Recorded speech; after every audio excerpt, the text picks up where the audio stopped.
Good evening. Thank you, Marina, for that very kind introduction. Thank you, Gary and the American Academy in Berlin for hosting me so graciously. Can you hear me at the back? Yes. I'm honored to be in a setting with such a rich legacy of creativity and ideas, and to talk to you this evening about the power of museums in our modern world, particularly through the lens of audience and technology.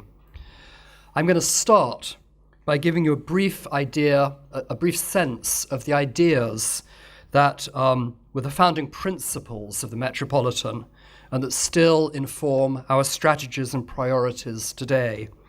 And then I'll talk a little bit about the relevance of museums in the context of today's larger global issues.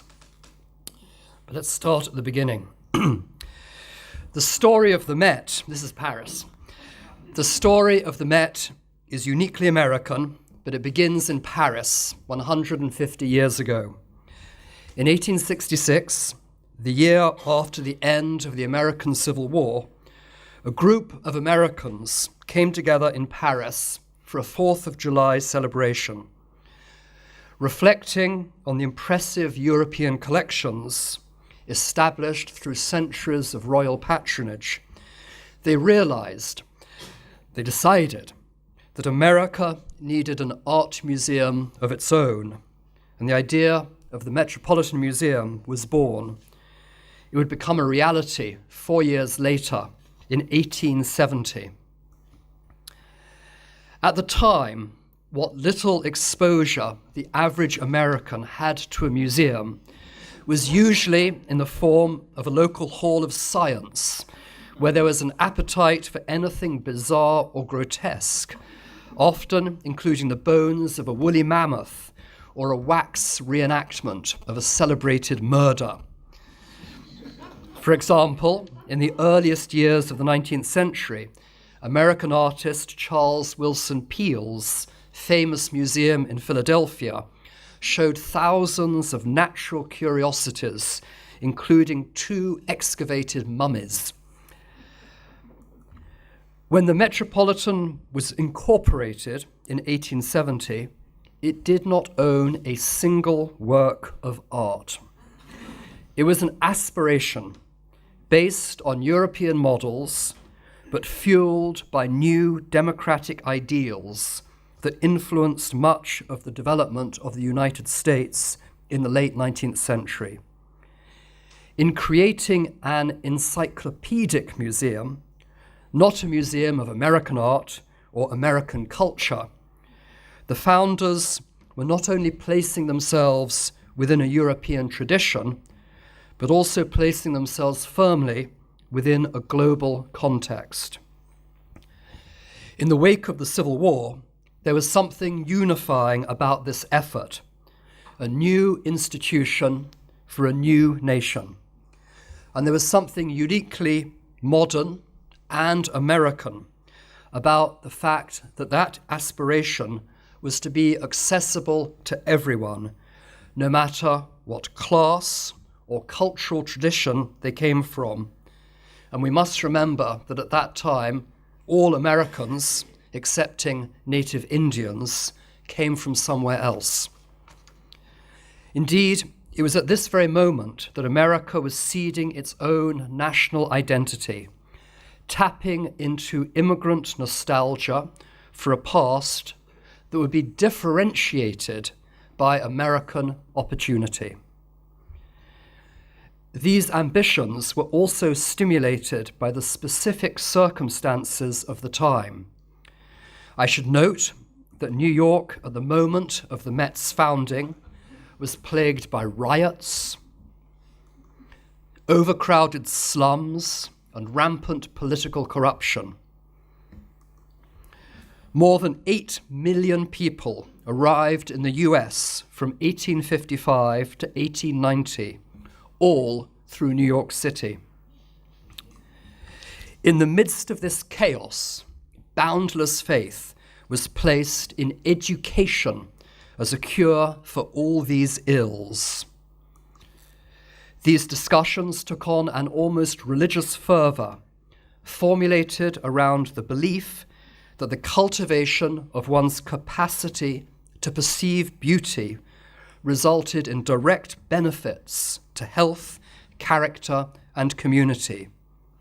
So, from the very beginning, we see the Metropolitan Museum enshrining education for the public at the very core of its purpose. Of course, the Met's formative years were not without their growing pains, and through the decades, shifts in priorities and leadership have inflected the museum in many ways. It was initially thought that the museum would not be able to collect original masterpieces, so an extensive collection of plaster casts was formed, which indeed was only sold off in the last few years. And despite its mission to educate the masses, in the early days, the Met was only open during hours that exactly coincided with the working day. So the working man and his family couldn't come to the museum when he had time off at the weekend. And it took years of discussion before the museum finally opened on Sundays in 1889. Education also took many forms, from a trade school in the late 19th century to modern dance in the galleries in the 1970s. But what has remained constant through all these shifts is that early international approach to visual culture manifested in a deep commitment to scholarship and educational mission, and supported by an American philanthropic tradition that has brought both unparalleled financial resources and, over the decades, magnificent works of art into the museum. The museum has grown ambitiously in its 144 years of existence.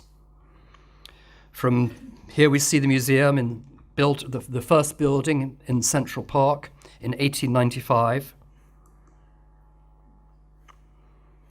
Here, the Hunt frontage, built in 1902.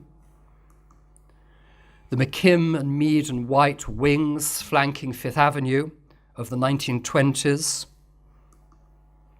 Here we see it from the park in the 1950s. And in the 1970s and 1980s, the museum essentially doubled in size under the leadership of Thomas Hoving and my predecessor, Philippe de Montebello. Today, over 6.3 million people come through our doors each year. I'm afraid this slide I have to make the point, I show a slide showing the museum very crowded on a busy day. The wonderful thing about the Met is that really, however busy it is, and it does get crowded on the busiest days in the Great Hall, you walk 50 yards in one direction or 50 yards in another, and you can find a quiet gallery. So we've worked hard to increase the accessibility of the museum for these physical audiences through strategies like our It's Time We Met campaign, which showed this campaign was seeded by our realization 5 years ago that more and more people were taking photographs of themselves in the galleries. And this is actually a real photograph taken by this couple's daughter that she posted to Facebook. And we found it on Facebook, and we realized it could become the seed of a whole campaign, because we'd never shown people in the galleries. And for many people, the museum is intimidating. So we wanted to show that it was a place for everybody. And then it led into this campaign, this phenomenon of selfies, where people take photographs of themselves in the galleries, sometimes imitating a sculpture. We did a whole competition around this. It was great fun. So we advertised, trying to reach out. Our latest manifestation is this this campaign, One Met, Many Worlds, the idea that in this single building, everybody can find their origins and other people's origins and heritage. We're doing new audio tours, and with an ever larger international audience, one third of our audience is international.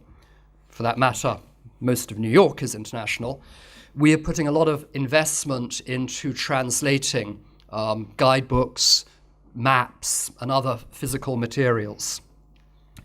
So all of this investment is for the physical audience. And as Marina said, we've gone from 4.5 million to 6 million visitors in the last 5 years. But these numbers pale in comparison to the audience that we're now beginning to see online. As Marina mentioned, last year we had 45 million visitors to our website. We're entering an age in which that number provokes the question, is online audience something we should be focusing on as a major investment, a major component of our mission? Now, let me preface what I'm going to say in the rest of this lecture by emphasizing very clearly that the Met will always be about bringing people face to face with works of art. And nothing will ever, in my belief, nothing will ever replace the profound and humbling experience of standing in front of a great work of art, or maybe a very humble piece of pottery, but that transports you across time and space to another time, to other people. That will always be our greatest goal. But at the same time, there are millions of people around the world who may never come to the museum, and we clearly have a potential mission to reach out to them. We all know that the most exciting change going on in the world today that has really developed over the last decade is the rise of the internet and the global audience that we can currently access through it. Speaking for ourselves, last year we had people coming to our website from 233 countries around the world. So as I say, I recognize that our goal will always ultimately bring people to the museum, but many will never come. And imagine if we look beyond that model and think about the relationship that someone could have with the Met all the time, online, as a lens through which they can see and interpret the world. What is needed to pursue that goal? Firstly, it's information. Accurate, scholarly, authoritative information. We hear again and again that what brings people back to our website is the expectation of reliability, and it shows in the numbers. 1.5 million people each month come to the component of our website called the Timeline of Art History. This is really, it's a history of art told through our encyclopedic collections, and it comprises about 1,000 short essays illustrated either with great works of art from our collection or great works from other collections. Some of you might recognize the Friedrich from the Berlin collection here. But this is a deep, rich website, and I hope you will look at it, where you can really go deep, find wonderful illustrations, travel through time, travel through space.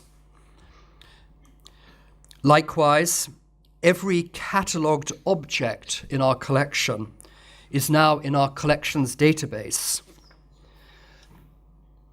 And every publication that the Met has made since 1960 is now available online in full form and searchable through the search engines. We've had something like 20 million page views since we put this resource online last year. It's an incredible resource, truly unmatched at any other museum. We also have information on our international work in a feature called The Met Around the World, which allows you to, go find out about our excavations, find out about our exhibitions, our conservation programs, and so on. And we've just launched a section about recent additions to our collection. But what more can we do? If one major component is authoritative information, a second are voices. The voice of the Met used to be one voice, and it was a great one. My predecessor, Philippe de Montebello. Many of you will have heard him lecturing, will have taken the audio tours with his deep, sonorous voice.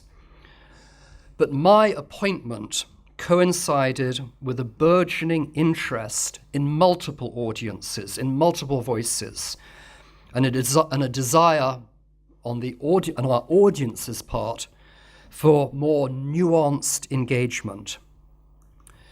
So 3 years ago, we experimented with a web feature called Connections, in which 100 staff from across the museum, curators, conservators, guards, security people, me, we each chose a theme, and they ranged from scholarly to doofy, silly, dogs, survival, bad hair days. We do the voice of authority, but we wanted, for so many of our visitors, they feel intimidated. They know that their own reaction is subjective, and we wanted to validate their own subjective experience. We released episodes over the course of a year, 2 each week, and each was about 4 minutes long. And I'm going to play one now by Dorothea Arnold, who was the head of our Egyptian department for many years and was one of the great authorities at the museum. But this is her Connections piece. I'm Dorothea Arnold from the Department of Egyptian Art at the Metropolitan Museum. As we live today, we constantly throw things away. So it is even more astonishing that things survive. Since I'm dealing a lot with objects that are at least 3,000 and even then 4,000 and 5,000 years old, the question, how does all this survive, comes up again and again. How could it survive for so long? Textiles that are in such prime condition that you could use them for your bedding. And this is only possible because of the very dry climate in Egypt. Natural disasters like Pompeii, which was covered by the eruption, then excavated, and this beautiful bedchamber is in a condition almost like it must have been when people used it. If there was human destruction, like in the case of the female pharaoh Hatshepsut, whose sculpture was completely smashed on the commission of her successor, thrown into a quarry for several centuries, discovered and painstakingly reassembled. Or there is the famous piece in the attic, the piece that has been neglected and that somebody comes, sees what it is, and it comes back to light. Another important cause is that pieces go from generation to generation.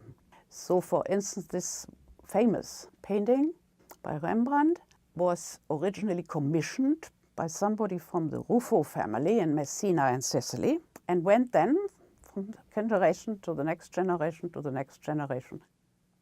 And for a museum especially, many collectors are involved in the survival of the works of art that we see here. There's one item in this history, people.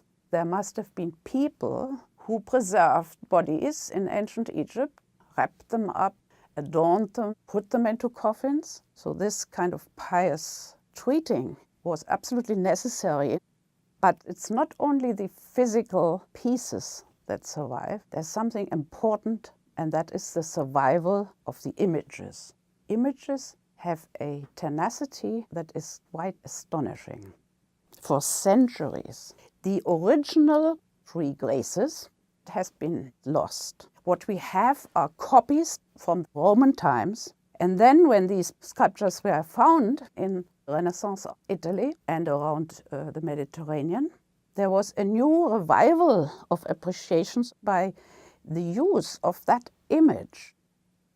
The Sphinx as an image became almost a symbol of ancient Egypt, and so it became a symbol of ancient Egyptian thinking. This superhuman being was a kind of sign of survival through time. This memorial was for a very young, dying sculptor, and you see what he was sculpting was a sphinx. Here we have the survival of the Egyptian sphinx image into the 19th century, because it is the sign of the Egyptian deep thinking about death and about survival. So this is a very good example that an image has suddenly that power. It spreads and just doesn't die.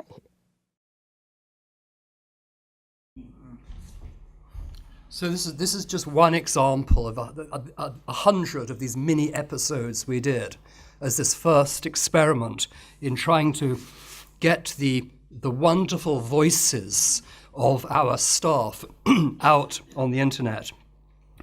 We went essentially from being a museum with a single institutional voice to a destination with many perspectives, multiple points of view, and radically a sense of humor. It was barrier breaking in its format, empowering the visitor to navigate the Met's collections according to their own interests and validating a non-art historical approach that did not begin with scholarship as its primary target. Suddenly, our collections database was not just a catalogue, but a catalyst for all sorts of curiosity. Connections was liberating for our staff, too. As soon as it was finished, the call came to pursue something new, but equally accessible. Now it was time to blend the openness of the Connections project with the expertise of the curatorial staff. And the result was a project called 82nd and 5th. Titled, those of you familiar with New York address system, you'll recognize that that's our street address, 5th Avenue and 82nd Street.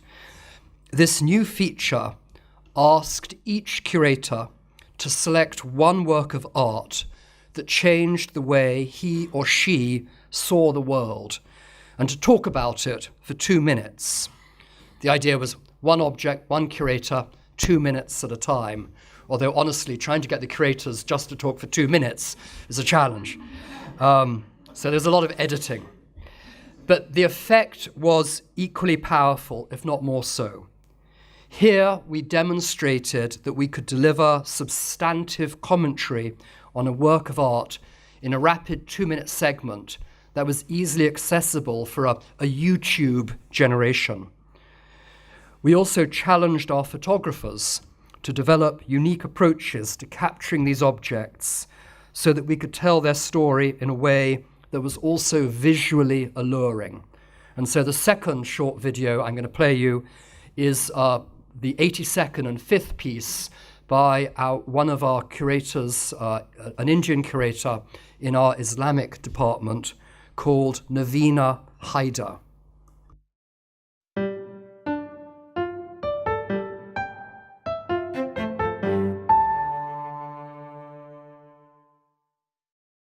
This painting is so much more than a painting. To me, it's a coming together of traditions, showing that the Muslim imagination is greatly open-minded. This is a folio from a manuscript which illustrates a Hindu epic, the story of Krishna, the blue god, in the middle of the painting. Krishna is lifting a mountain in order to shield the villagers of Braj from Indra, the king of gods, who's raining down the storm. This painting was actually made for a Muslim patron, Akbar, the emperor of Mughal India at the time. There was tremendous curiosity in the culture of the Hindus. So he set up a translation bureau, and there, all through the 1580s, systematically, all the great Hindu epics were translated from Sanskrit and other Indian languages into Persian, and many of them were illustrated. And this was illustrated in that great translation effort. This painting is filled with detail, and in those details you find sensitive observation of just the simple life of the Indian villager, rather than the great courtly style. It's this feeling of eternal India, the villagers who have been there while the kings have come and gone.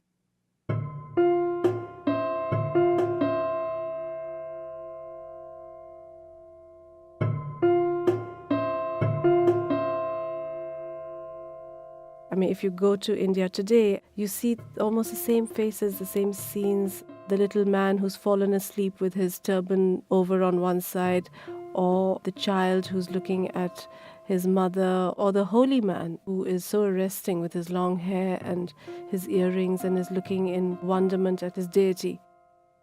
I do feel that they're not just minor details, they really carry the main story, that the Muslim patrons respected the intellectual and spiritual tradition from which this image springs. You see little touches of European influence as well. The figure of a woman who is draped in green recalls figures of Madonnas that were being circulated at the court at the time. We live in a world right now with the daily politics, and the newspapers give us the impression that the Islamic tradition is rather rigid, but one of the great masterpieces of world art was really given rise to by the openness of the Muslim mind. It's a lot to put on a little picture like this, but in fact it was that culture of free thinking, of exchange, that in the end created this cultural fabric that is a very strong part of the Indian subcontinent till today.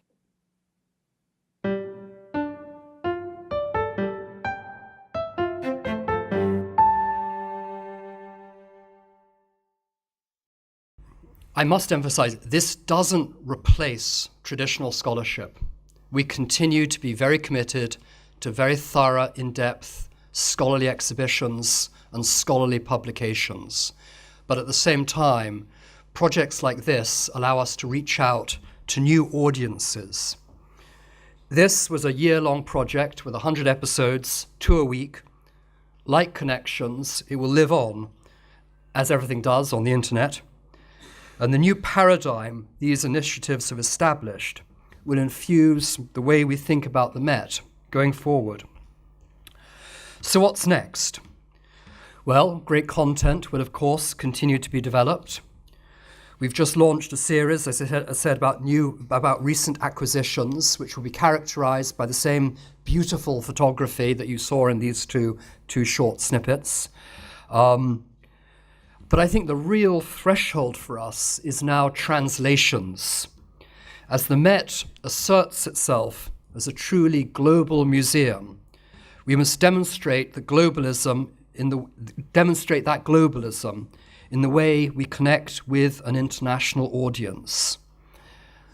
I admire examples like TED, which has crowdsourced the translations of its speeches into over 100 languages, building community, interest, and resources simultaneously. Over 1 billion people worldwide have watched TED Talks online. I'm not sure that we're going to be crowdsourcing our translations anytime soon, but having content, including our collections database and timeline of art history, available in multiple languages would really break down many barriers to accessibility and would be the first step in developing that ongoing relationship that I described earlier. Our collection and our scholarship would reach across the world. Our collection and scholarship reach across the world, and as an institution, we must do the same. Because everybody, our mission is to share that information with everybody. But why does it matter that the Met extend itself beyond its walls? As the #1 tourist attraction in New York City, aren't we reaching enough people? I'll respond to that question in the last part of my talk this evening with a story from earlier this year, mainly because it lingers in my mind and is easy fuel for my ideas around this topic. Last November, Bill Gates, founder of Microsoft, a trillionaire, one of the leading philanthropists in the world, did an interview with the Financial Times newspaper of London. In it, he said that it was morally questionable to give money to an art museum when there are still diseases that cause blindness in the world. Now, while I greatly admire Mr. Gates' work as a significant philanthropic catalyst, this particular perspective seems profoundly limited and counter to the very priorities that he champions in his charitable work. Of course, no one will be surprised to hear that the director of the Metropolitan Museum thinks that museums matter. But it's important to consider why they matter. And I don't just mean as lovely places to visit and admire, places for reflection, places for inspiration, which of course they are. But what I want to address here is why they matter as critical elements within societies worldwide. Many of us know the power of art to inspire and transport us, emotionally, intellectually, and spiritually, to tap into parts of ourselves that we didn't even know existed, to help us chart our futures. That power also extends to other areas, informing and affecting issues that are deeply relevant to the world in which we now live. And I'll offer 3 examples. Education. Blindness has a broader definition than just a medical condition. The hundreds of thousands of underprivileged school children who come through the doors of museums every year are introduced to ways of seeing that are simply not available in their lives. Art museums show them something bigger than their world. Nations and empires, traditions and transgressions, pure beauty. Museums show them the potency of innovation and the splendor of creativity. They connect, excite, and teach. Art shows them what's possible. And recent studies have demonstrated that exposure to art and creativity raises student performance in reading, maths, and science. It's an experience that can change lives in many ways. My second example is survival. We hear, and here, of course, we have the Bamyan Buddhas destroyed by the Taliban back so tragically. We hear a lot about social and economic resilience these days, as political upheavals threaten the very fabric of cultural history in the Middle East. Western museums have provided critical resources in areas like Egypt, Iraq, and Afghanistan, where heroic citizens have risked their lives to save their artistic heritage. And in a society where cultural identity and reductive stereotypes fuel both chasms and ever-narrowing conversations, it is our museums, among other institutions, that offer a broader, connected view. The world is complex, as is history, as is modern life. Over 1 million people came to the Met's new Islamic galleries in the first years after they opened. Those were not just art lovers. They were citizens of the world trying to connect to the misunderstood culture that claims so many of today's headlines. The third example I'm going to give is economic impact. In the earliest years of the 20th century, the Egyptian government began collaborating with American and European museums interested in excavating there. Over the course of the last 100 years, the Met's partnership with Egypt brought to New York one of the most important collections of ancient Egyptian art and generated groundbreaking scholarship in the field and attention to the treasures of Egypt. Here we see the tomb of Mcqueen, which was discovered almost like something out of Indiana Jones, a glint of gold seen through a tiny hole at the back of a chasm, which revealed this astonishing hoard of models made 4,000 years ago. And although the tomb was all jumbled up, nothing had been looted. The objects were all there. And through the process of the time, known as partage, the discovery was divided between Egypt and the Metropolitan, with the best pieces going to the Cairo Museum and the B pieces, still fantastic, coming to the Metropolitan. And here are two of those little boats. The sort of research and scholarship that the Met was engaged with the permission of the Egyptian authorities, provided access to Egyptian culture that has stimulated massive public interest for generations of Americans and international tourists. So, is it solely an indulgence of the 1%? Not when you take into account the economic impact of tourism on the Egyptian economy. Indeed, consider the struggle of the Egyptian people during the current political turmoil. The absence of tourism is having huge financial repercussions. So these are but three among many examples. In the end, the role of museums is not narrow and ancillary. It is central. What greater goal can there be to connect a global audience, to art, to the world, and to one another for our shared future? That future can mean an awareness of the very places that the Gates Foundation is trying to help, because a subsequent interest in the well-being of the people Bill Gates works so inspiringly to save, and economic sustainability in developing nations will come through tourism and jobs associated with culture and cultural heritage. It is the responsibility of Western institutions like the Met, like the Berlin Museums, like the British Museum, like the Louvre, to give back, to collaborate, and develop an international web of peers to advance these shared objectives. Indeed, the extraordinary thing about the American philanthropic tradition is that we don't simply have to make a choice between blindness and museums.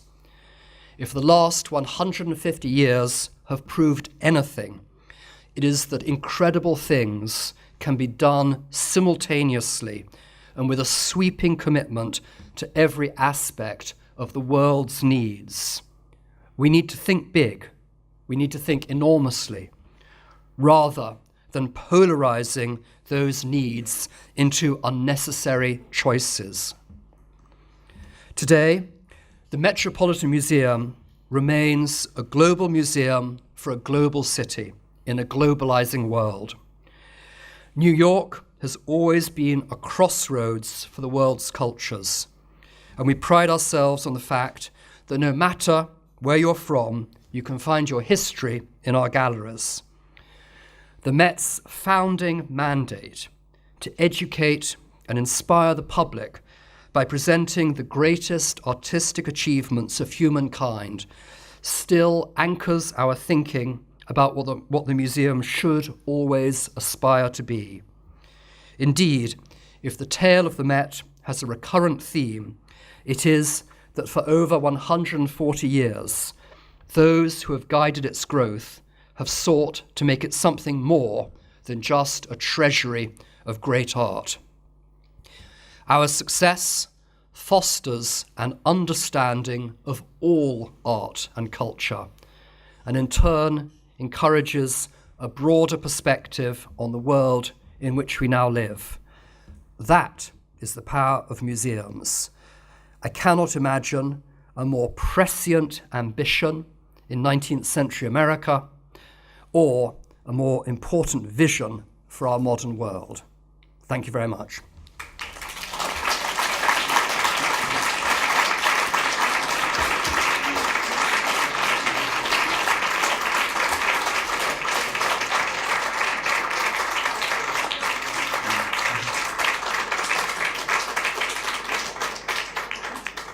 If you have a question, please wait for the microphone, and please announce who you are so that everybody can share. First question. I might have silenced everybody. Yes, I have a certain point. I was a bit astonished about. You were sometimes excusing for the fact that you are trying to dissolve the problem of or the intimidation by the big scholarship and the museum into stories. And I would say, as an author, that I don't see why you need to excuse for that, because in the end there are always stories behind the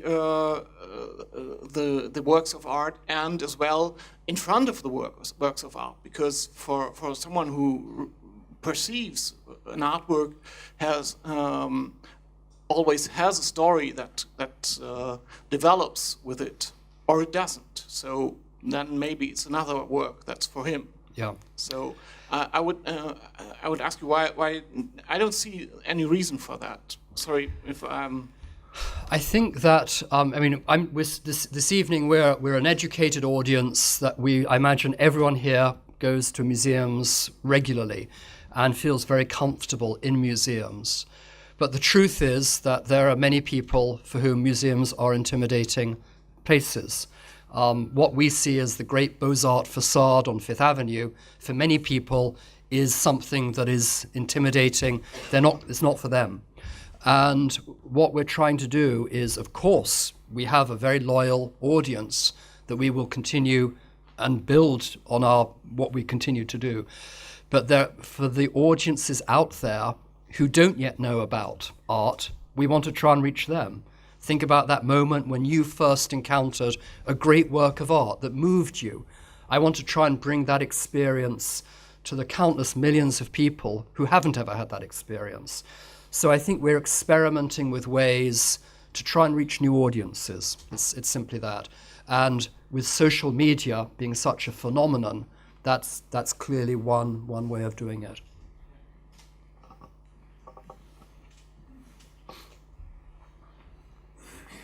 I think the Metropolitan is still free to everybody who goes there, but that they ask for contributions.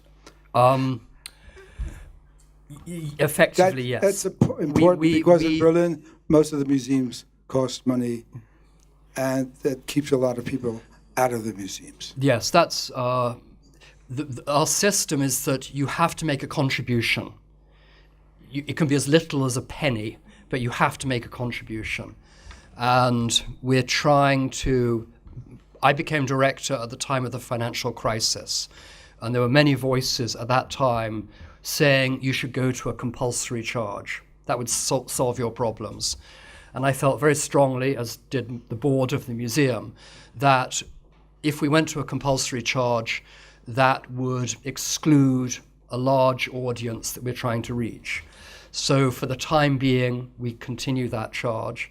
And once you're in, you have access to all of the exhibitions. We don't charge for exhibitions, and I don't want to, because especially if you start charging for exhibitions, you end up in a situation where you're going to have, the pressure will be on you to put on exhibitions that lots of people will want to see.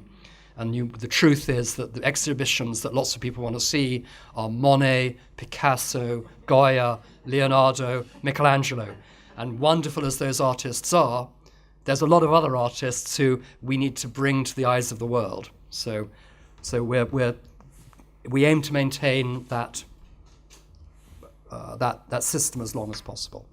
We've also avoided the compulsory charge until now, but we're grateful for the pennies.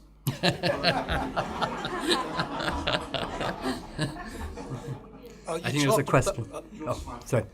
You talked about the intimidating factor of museums. And now, my recollection is that the Met and other museums were quite intimidating until the Mayor John Lindsay appointed Tom Hoving to the Met, and it changed the whole face and sense of accessibility of not just the Met, but other museums as well. I'd love for you to talk a little about that and what resistance there was to that and what the changes have been. Tom Hoving, for those of you who are not familiar with the name, Tom Hoving was the director of the Metropolitan before Philippe in the early 1970s. And he came to the Met at a time of social, sort of many revolutions. And he brought a modern sensibility. Not that the Met had been without quite a lot of modern sensibility, but he was a great showman, and he made a great show of bringing to the Met a new flair, a new spirit of fun and innovation and experimentation. Some of it backfired. His tenure was very short. He was there for 7 years, so I've got a year and a half to go to match him. But no, it's true. He opened up the Met, especially to a younger audience. He made it seem very vibrant, very hip, and in a way that achievement has stayed with us ever since. Of course, it goes in waves, but we continue to benefit, as other museums are too, from this new interest in, especially in modern and contemporary art, and the fact that we're increasingly trying to make ourselves accessible and friendly to a younger audience. There's a question here in the front. A vulgar question. There's a lot of museum people around here. What are your running costs? What's your annual budget for running costs? Heating included, removal of snow from the stairs, and what is your budget for buying new things? And please be honest, because there's a lot of people around here who would really love to know. Okay, well, it's all it's all in the public domain. We do an annual report every year, which is online on our website. Our gross operating costs last year were about $340 million. Our net operating costs were about $270 million. About half of that operating cost is generated by the interest from our endowment. And the rest of the operating cost is made up by admissions, what people voluntarily give, by memberships, both of which generate about $30 million, fundraising, direct fundraising, benefits, the shops, and other ancillary businesses. So it's a big pie chart. We're a very rich institution compared to many, but we're also a very active one. We did 35 exhibitions last year. We published 20 scholarly books. We're putting all of this investment into the internet. So balancing the budget is always a tricky business. We are very dependent, as I said, on private philanthropy. There's a very strong tradition of philanthropy in America, which is supported by the tax system. So when people donate money to us, they're able to deduct from their taxes a portion of it. And that's a very, very significant factor in our success. We only get 10% of our operating budget comes from government, from city funding, and that pays for the gas and electricity. Purchasing, it varies from year to year, but we spend about, I have some money, central funds. Some of the departments, many of the departments have their own funds for specific kinds of art. If you average it out over the last 10 years, we're probably spending about $35 million a year on new acquisitions. Do we sell? We deaccession. If we have second-rate pieces of art that have been superseded, if they're found to be fakes, if they're found to be not as good as we originally thought, we judiciously deaccession, and we essentially sell through a very regulated process. But what we make from deaccessioning has to go to buying new art. It cannot go to heating. I do think it would be interesting for Tom if people said who they were. For example, the battery of budget questions came from Germany's first cultural state minister and also former New York publisher. The question before that was by America's most revered cartoonist, screenplay writer, whatever it is, Jules Pfeiffer, who's here for a month. And it's not just interesting for Tom, but for all of us. So, next question.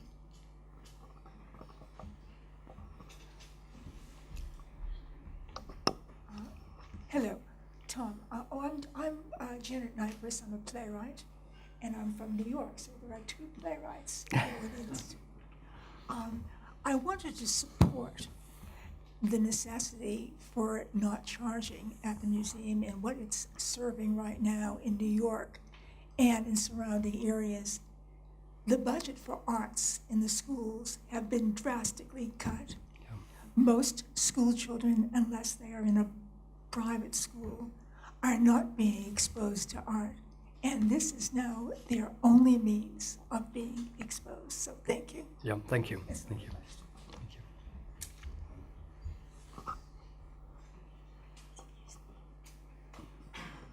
Hi, Mr. Campbell. My name's LaToya Ruby Frazier. I'm one of the fellows here. I'm a visual arts fellow this semester. First, thank you very much for the presentation, because for me, coming from the U.S. and New Jersey, I don't typically get access to hear about how the Met is really run. My question is a concern from my own cultural perspective and background as someone coming from underprivileged, living below the poverty line, and using my own art practice to be able to deal with this type of socioeconomic inequality. How is the Met dealing with the crisis that is happening right now in New York City in particular, where you have a lot of arts being removed out of the schools, a lot of homeless populations going up. You have a lot of artists that are currently very engaged socially and politically with what's happening in the US. And most of your presentation dealt with global examples. So in terms of really dealing with the hardcore issues in the US, what is the Met's position with that? And will the Met show these contemporary issues through artists that are really on the street, on the ground, really dealing with those aspects right now? But there are several questions there. The Met, as I said in my talk, one of the Met's founding goals was to be an educational establishment and to reach communities throughout New York. And we've been very committed to that goal ever since. Of the 6 million visitors who came to the museum last year, about 600,000 of them came through educational programs. And that ranges from K through 12, about 225,000 school children, all the way up through adult education classes and lectures and performances and so on. So we've got a very, very active educational program.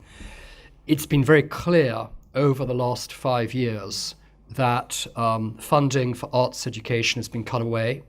So we've been putting resources into trying to reach out to teachers in the tri-state area and trying to help them understand how they can use our collections to teach their kids. And we've been trying to teach the teachers.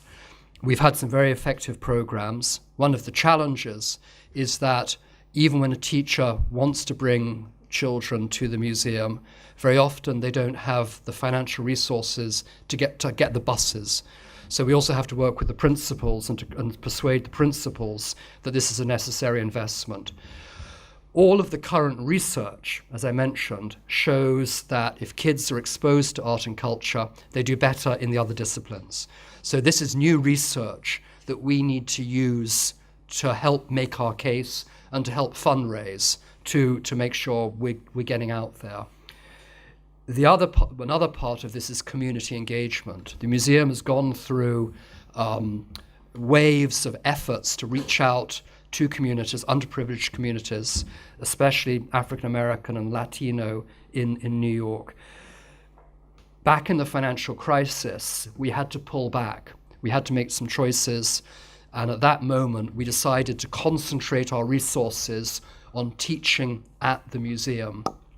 5 years on, the time has come, I think, to rethink that, to think again about trying to be innovative and creative, trying to reach out to communities physically and online. And I've just appointed a new head of education, Sandra Jackson-Dumont, who's been the director of education at the Seattle Art Museum and has had great success in building up community in Seattle. And she joins us in May, and I'm really hoping that with her we can start this new initiative. And then coming to the last part of your question about artists, yes, New York is a city of artists, and so many of them come to the Metropolitan for inspiration and use it as a resource. And I'm very keen to tap into that, to work with artists, to find new ways of connecting with audiences. So I hope that answers at least my intention, my hope.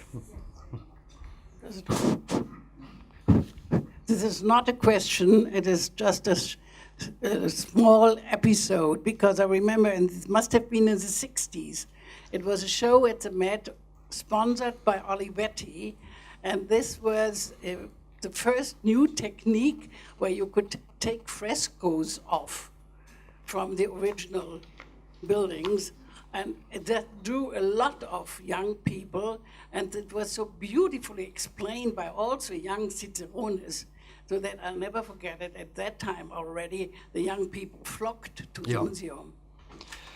We do get a big, if you stand in the Great Hall at the Metropolitan any time, we get our audience is very, very diverse and of all ages. And we continue to try to reach out and bring in people. Yes, exactly. And some of you may have seen the Alexander Mcqueen show 3 years ago, which was a phenomenon, a bit like the fresco show of the 1970s, or the Tutankhamun exhibition of the time. The Mcqueen show brought in 650,000 people, partly because of the new technologies, the films, the sound, the theatricality. Now that's not a formula for every exhibition, but judiciously, it works. My name is Boto Portatius. I'm involved in the academic field, and I was highly interested in your emphasis on education. And if I look at American academic educations, they team up now, Harvard, MIT, and others, with Google, for example. And you didn't even mention once any need for an alliance with those giants of the field for fostering the educational process. Could you elaborate a little bit on that? Sure. One of the challenges we're all facing is that we've successfully raised money in the past for exhibitions, for publications, and for educational programs. And now all of our cultural institutions are being faced with the huge cost, enormous cost, of going digital, from analog to digital in 15 years. And it's costing us tens of millions. I have 100 people working in IS&T and digital media. And the cost of data entry and creating these series, it's tens of millions of dollars. But the traditional funding sources are they want to see their name on a wall, they want to see their name over an exhibition. We're not, I think as an industry, we're still figuring out how to raise money for investment in technology. And it's ironic because, of course, the new billionaires are in the digital realm. But the difference is that so much of this new wealth is first-generation wealth. So these kids, these 30-year-old kids who are worth $1 billion, they haven't come from a family where the parents have gone to the opera or gone to museums or to galleries. So they have no example to follow. And where they are being philanthropic, sometimes they're following the example of the Bill Gates. It's medicine, it's environment, it might be education. And I think that for us is the great challenge and opportunity. We have to demonstrate, we have to go back to our founding principles that we are educational establishments and that we are relevant and the need is urgent. In a sense, that's the underlying theme of what I was talking about this evening. And Google, I would love to partner with Google.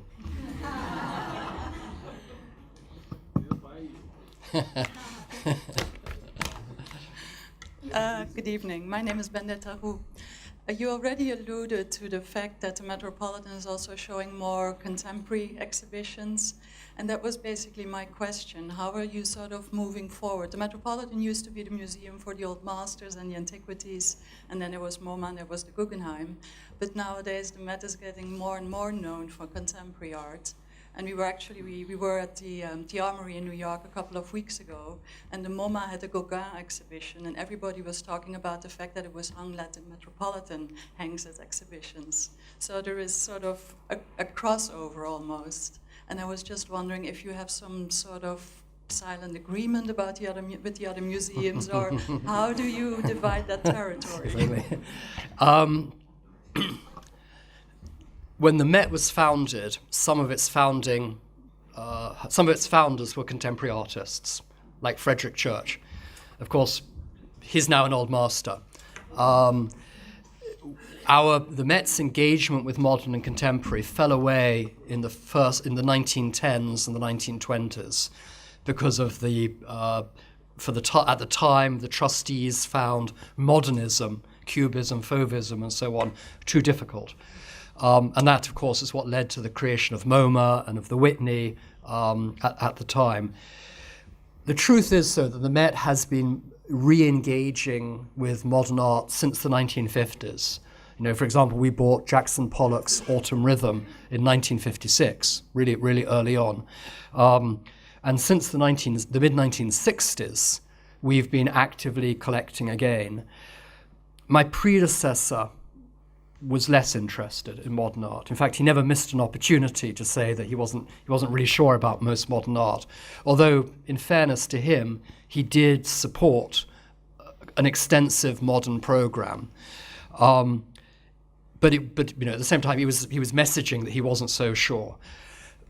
It's very clear from our audience that they want to see modern and contemporary art at the museum, at the Met, in the context of the historical traditions that modern artists are either rejecting or embracing. And for me, if we're to claim to be an encyclopedic museum, then the art of our time is part of that responsibility. So, we're very actively engaging with modern and contemporary. We're going to take over some of you will have heard, we're going to take over the Whitney Museum, the current Whitney building, when the Whitney Museum moves downtown. We're taking the Breuer building. And for us, that's exciting. It's new space to do new creative things.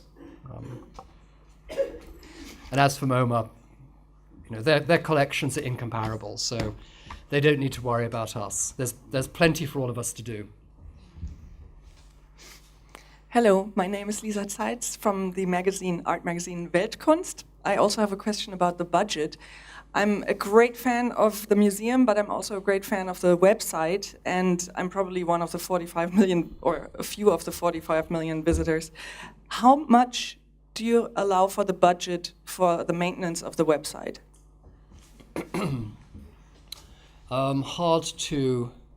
We have a team of 4 people devoted exclusively to the website. We relaunched the website, and it cost several $1 million, 3.5 years ago. But it's the generation of content that's really expensive.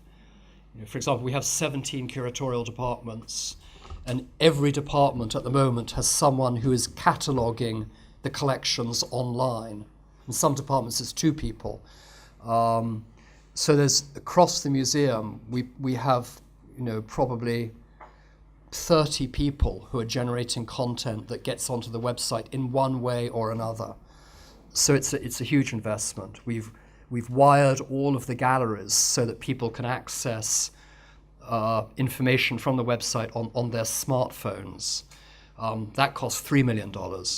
So it's just telephone book numbers, and it's I spent part of my afternoon working on next year's budget, and it's we're a rich institution, but it's a huge strain on all of us at the moment.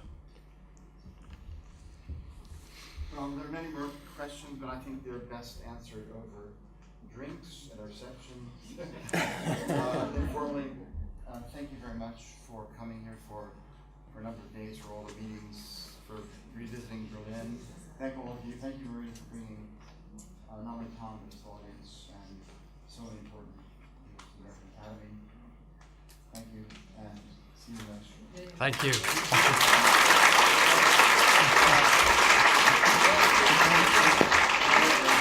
Thank you.